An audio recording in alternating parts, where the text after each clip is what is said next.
you for keeping it Kass TV and keeping it Mogornatet Abemet. We are continuing with our discussion where we are discussing about the forest cover and the forest sector in Kenya. And we are with Jabez, who was telling us about the importance of forestry. Now, you're telling us about the climate change issue when it comes to the importance of forestry. Maybe we can start from there. Okay. Yeah. Yeah, so I was just talking about how forestry is important when it comes to reducing the issues of climate change. These days we receive a lot of global warming, very high temperatures. I know what high temperatures mean. Yeah.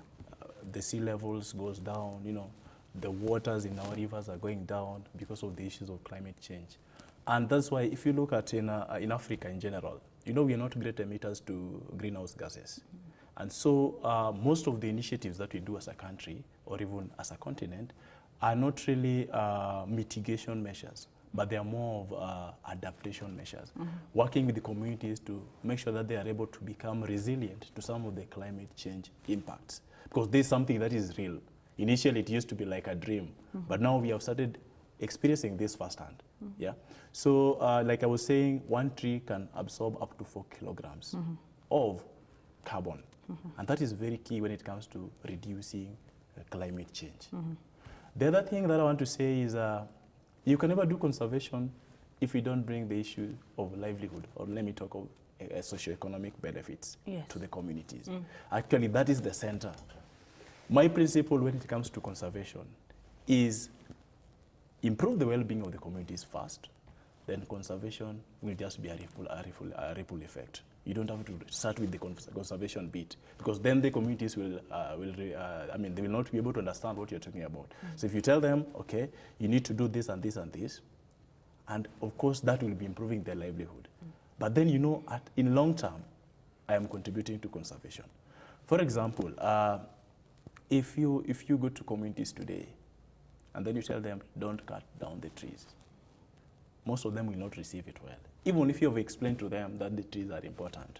Because they'll tell you, now, if this is my only source of livelihood, so what do? I produce charcoal to sell so that I get money. I was just giving an example of Suswa. Before I did the training on energy, the first thing I did was a survey to get to understand, why are they burning charcoal? Why are they doing so in that area? What is the main driver? So when I went around, I realized that the communities themselves were not the people who were burning charcoal. There are people who are coming from outside, then they give them trees. So when these people produce charcoal, they divide the amount that comes from that. But now, when I went and told them that, you know, the person who is coming from far will not experience the adverse effects of what you're doing. You're the person who is going to experience them. And so when you're doing it, that person will make money, which of course in most cases you get little amount compared to what they get. But when it comes to the impact, you will experience more than what they will. Yes. So then they started seeing the logics. Because I tell them, for example, one bag of charcoal in the area could cost around 400 bob only. But then when it goes to not even far, just Naivasha, this person is making over 1,000 bob from that. So then they started seeing the sense. But then again, I told them, you know, this is a Maasai community, and their main livelihood is livestock. So I told them, when you allow people to come here and destroy the forest, what will happen? The wild animals that live in that area will not have a place to live. So there'll be a lot of human-wildlife conflict, because these animals don't have a place to live, so they have to roam. And by roaming, that's the time they meet women, when the women are going to collect firewood, when the women are trying to looking after the livestock, when women are trying to, going to fetch water, and many other things. So then they started seeing the reality that for sure, by keeping this forest intact, we will be able to also safeguard our main livelihood, that is livestock. Yes. The other thing about forestry, we have the issue of firewood that I've just mentioned, which we use for fuel in our houses. We cannot cook if we don't have a source of fuel. Many communities are not able to afford gas cooker. That's very expensive. So over 80% rely on fuel wood. Where do they get it? from the forest. Yeah, that is very true. And by the way, now that you're going into the festive season, that is Christmas, I know Yes. people will really, Yes. yeah, A lot of cooking. Yeah, a lot of cooking will be happening. And if they are not educated, they are not told on the importance of the forest, Yes. they'll end up destroying the forest. So that is why this discussion is timely, just to Very tell them, you know timely, what, we need to protect the forest, we need to conserve the forest. Again, we have the forest being the sponge. Yes. Yeah, the sponge of the water towers. Exactly. Yeah, so Yeah. if at all they continue cutting down the trees, at the end of the day, what will happen? Our rivers will dry up. And so when there's no water, there's no life. There's no life. Yes. So, So all these things are related. they're related. There's the issue of, we have communities who still depend mostly on the herbal medicine. But even this other medicine that we buy in the shops, we get them from plant products. So forests are also important when it comes to the issues of medicine, which everybody depends on. Yeah. So if we cut down all the trees, what will happen? We'll not be able to get medicine. And people get sick every now and then. We have communities who live in areas where they're not able to access medical facility. And so they've been relying fully on the medicine, the herbal medicine, to cure their people. Yes. So, Mr. Jabez, maybe you can tell us about the connection between the forestry and tourism. Okay. Yes. So what is the connection between the two? So if you look at forestry and tourism, Yes. these things are very, very much related. And I will tell you how they are connected. One, if you look at most of our, let me start with the game wildlife tourism. If you look at most of our water towers, they're in forested areas. And the water that leaves that place go to most of our parks and reserves. If you take example Mau Forest, we have Mara River that originates from there, and it goes to Mara National Reserve and even to Serengeti. So animals depend on that water for them to survive.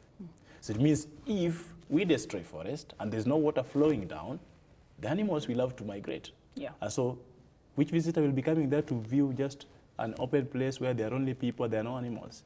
They'll not be able to come. So you realize that forests are very important, and also they act as the habitats for wildlife. They act as habitats for wildlife. So that brings the connection. But then again, you know, if we're looking at tourism also we have different types. Yeah, tourism, we have different types. One, we have, like now, this is something that is really growing. We are in the domestic market, where people are going for adventure tourism. I just need to go to a place where I can do camping, I can do some kind of hiking, I can do biking. And in most places, in most cases, this happens in forested areas.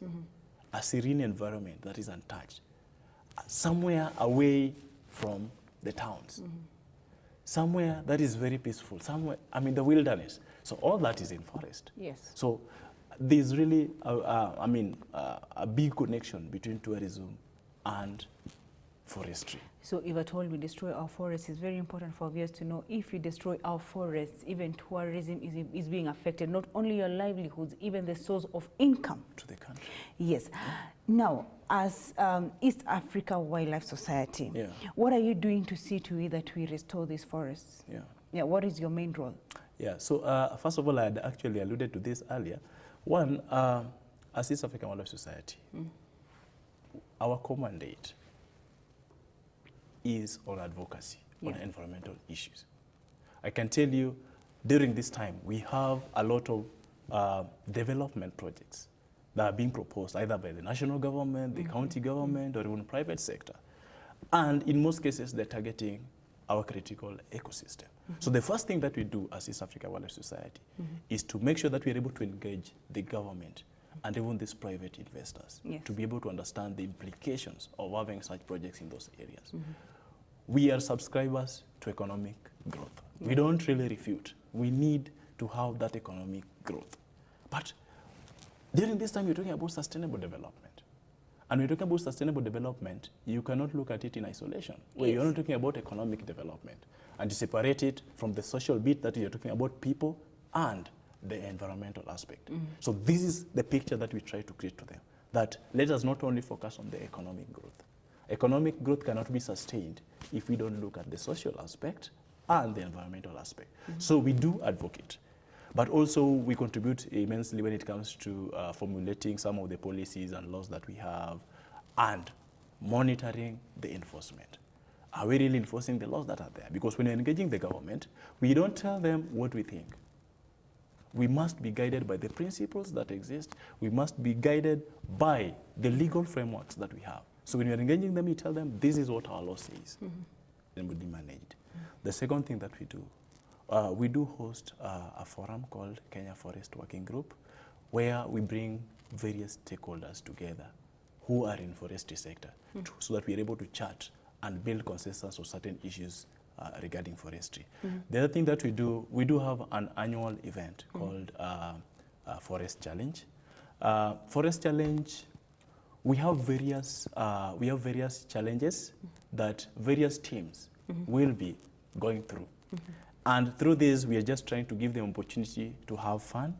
We are giving them opportunity to also do team building, and the most critical, for them to also contribute towards forest conservation. So during this event, we raise awareness about the importance of forest, and we are giving the corporates the opportunity to be able to support our forestry sector, because most of them might not have that opportunity to go and plant trees and make sure that they are taken care of. So we are giving them a platform where they are able to support this indirectly.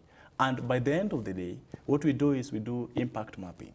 We are able to tell this corporate that through your support, this is what we've been able to do regarding the environment and working with the communities. So it's really a good avenue for individuals, but also corporates to be able to contribute towards forest conservation, and also in one way or another, them creating awareness about forest issues. Because you are trained, or once you are aware, then you also inform others. Wangari Maathai used to say, the only way you can ensure that there's environmental protection is when you empower people, that is the communities, you empower them, inform them so that they understand the importance and why they need to protect such areas.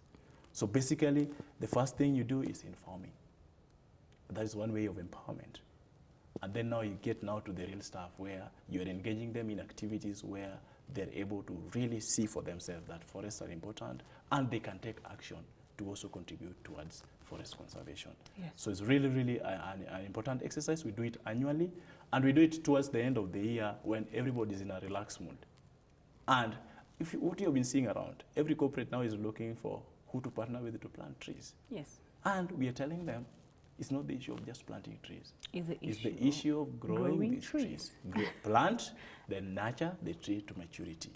And we will be able to map or actually track the impact that they're creating on the environment. Actually, what we are trying to do under the Forest Challenge website, we will be having ratings for different corporates, where they're able to monitor that through their support, they have been able to help sequester this amount of carbon. So they're contributing towards climate change agenda that everybody's talking about. So it's really a good platform for every corporate to come out and show that they feel environment is important and they can spare their time and also resources towards the same. Okay, Jabez, your organization is doing a good job when it comes to conservation of not only forestry, but also wildlife and what have you. And we really appreciate the work that you are doing, considering now we are experiencing lots of issues with our environment, but you're coming out strongly to advocate and to see to it that our environment has been protected and it has been preserved. So, just your last word. Maybe you can look at that camera and tell people what is your last word to them. What is your last message to them? And maybe before I can say my last word. We also have an initiative for young people. We call it Young for Nature. Where we are targeting now students at schools, trying to educate them and making them understand that environment is important. You can still pursue engineering as your career. You can still pursue another course. But that doesn't protect. At any point, you'll still be interacting with the environment. So we want them to start understanding this early, so that even if you become an engineer, you'll be doing your work in accordance or in a manner that is friendly to the environment. Now you talked about that, the YONA, we call it YONA. So how, if you want to join YONA, what are some of the requirements, or how do you join YONA? Actually, what we're doing now, we are finalizing on how we can give now different schools to be able to join, because we're just targeting the schools. Currently, we have a few who have joined, and basically it's a matter of showing interest that you want to be part of Yona. We have a team from our office who will come and they will tell you more about Yona, and then from there, then you can agree on how you're going to join. So Yes, it's a very simple thing. It's just a matter of reaching out to us if you're interested, and then we have a team from our office who will come and even give you more details regarding the same. And very soon we'll be circulating some flyers about it. Wow, so the youth out there, if you want to join Yona, kindly get in touch with East African Wildlife Society, and you will be part of Yona, and you will be educated on matters environment. I know it's a very, very enjoyable journey. Yeah, sure. Yes, so what is your last message to the people out there? One thing that I would like to tell the public is that whatever you do in environment does not only affect you as a person or as an individual. It affects everyone. And so environmental conservation is a collective effort. We must all come out and do something so that we get the future that we want. We all want to see our forest, we want to see our wildlife, which is our image as a country. And so we must all come out to make sure that we are doing something towards the same. Wow, thank you so much for that message, and thank you so much for coming to CAS TV. Thank you so You're much. You're welcome today, tomorrow, and forever. Thank you so much for your message, Thank you. and have a good night. You too. Thank you.